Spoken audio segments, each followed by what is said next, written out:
کیونکہ حضرت یعقوب علیہ السلام کے الفاظ ہیں کہ آئی ول اڈاپٹ بیوٹیفل پیشنس، اور واللہ المستعان، کہ بے شک اللہ سے ہی مدد پکڑی جا سکتی ہے۔ تو میں نے بتایا تھا کہ انبیاء بہت سے اللہ نے بہت سخت ٹرائلز لیے انبیاء کے، جیسے حضرت ابراہیم کے بارے میں اللہ کہتے ہیں نا کہ اللہ ٹرائیڈ ہم ود اے سویئر ٹیسٹ،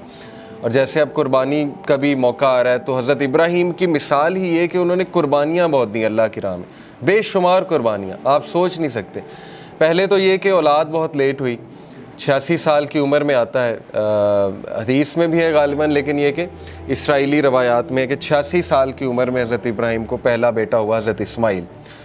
اور اس بیٹے کو بھی دیکھیں، بیٹے کی بڑی خوشی ہوتی، اس کو بھی اللہ نے کہا کہ ذبح کر دو میری راہ میں۔ تو یہ سویئر ٹیسٹ تھا، بہت ہی سویئر ٹیسٹ، کہ اللہ چاہتا تھا کہ اپنی خوبصورت ترین چیز جو مانگ کے لی ہے، ظاہر ہے حضرت ابراہیم نے دعا کی ہوگی، اس کو اب سیکریفائس کر دو اللہ کی راہ میں۔ تو اللہ نے کہا کہ وہ بندہ میرے سارے امتحانات میں کامیاب ہوا، حضرت ابراہیم کی تعریف کی ہے،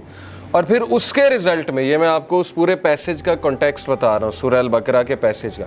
تو اللہ کہتے ہیں اس کے رزلٹ میں ہم نے اسے لیڈرشپ دی۔ تو یہاں سے ثابت ہوتا ہے کہ لیڈرشپ جو ہے یہ سیکریفائس ڈیمانڈ کرتی ہے، لیڈر بندہ ایسے ہی نہیں بن جاتا، اور اس کو جنریشنز کی امامت دی، صرف یہ نہیں کہ ایک نیشن کی امامت، جنریشنز کی امامت ہے۔ دیکھیں نا رسول اللہ بھی ان کی اولاد میں سے۔ تو بہرحال آج ہم بات کریں گے سورہ ضحیٰ پہ انشاءاللہ، کہ بہت سے لوگ ظاہر ہے ڈپریشن سے گزر رہے ہیں، ٹیسٹ اور ٹرائلز، ہمیں بڑے کویسچنز آتے ہیں، مختلف پرابلمز ہیں لوگوں کے، کسی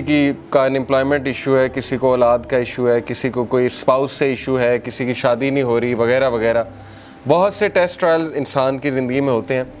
تو سورہ ضحیٰ میں سمجھتا ہوں کہ ڈپریشن کا علاج ہے۔ اس طرح کی ڈپریشن جو وقتی طور پہ آ جائے، شیطان کی طرف سے آ جائے، تو میں سمجھتا ہوں کہ ان لوگوں کو جو بہت مشکل وقت سے گزرے، سورہ ضحیٰ پہ بہت زیادہ غور و فکر کرنا چاہیے۔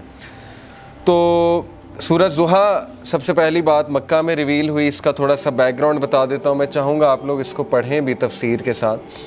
بیک گراؤنڈ اس کا یہ ہے کہ صحابی بلکہ امام احمد بن حنبل جو ہیں وہ روایت کرتے ہیں کہ اس کا بیک گراؤنڈ یہ ہے کہ رسول اللہ صلی اللہ علیہ وسلم he became ill so he did not stand for prayer for a night or two. Then a woman came and said, "Oh Muhammad, I think that your devil has finally left you." اللہ معاف کرے۔ یعنی اس طرح کے تلخ الفاظ رسول اللہ صلی اللہ علیہ وسلم کو سننے پڑتے تھے کہ رسول اللہ صلی اللہ علیہ وسلم ایک دن بیمار تھے رات کے لیے، یہ امام احمد بن حنبل نے ریکارڈ کیا ہے، تفسیر ابن کثیر سے میں کوٹ کر رہا ہوں۔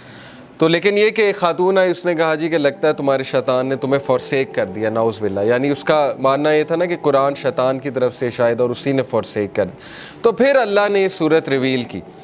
دوسرا بخاری، مسلم، ترمذی، نسائی، ان میں بھی یہ ریکارڈ کی گئی ہے حدیث، اور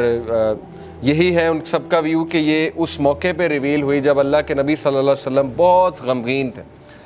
اور اللہ کے نبی کو یہ لگ رہا تھا کہ یعنی لوگ کہہ رہے تھے نا کہ اللہ نے تمہیں فورسیک کر دیا، بلکہ یہاں تک کہ اللہ تم سے ہیٹ کرتا ہے،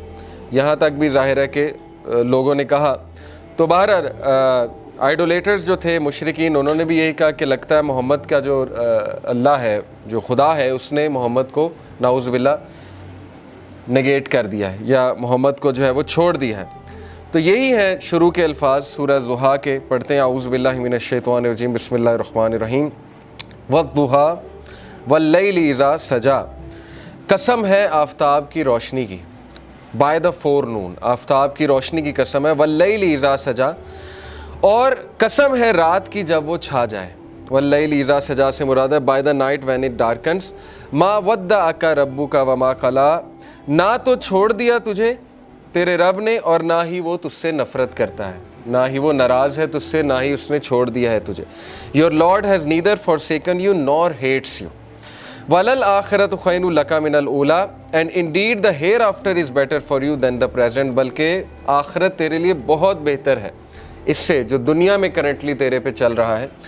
تو دیکھیں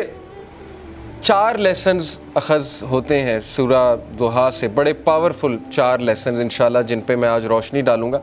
سب سے پہلے یہ پہلی 4-5 آیتیں سامنے رکھتے ہیں، اور پہلے لیسن کو ہم سامنے رکھتے ہیں۔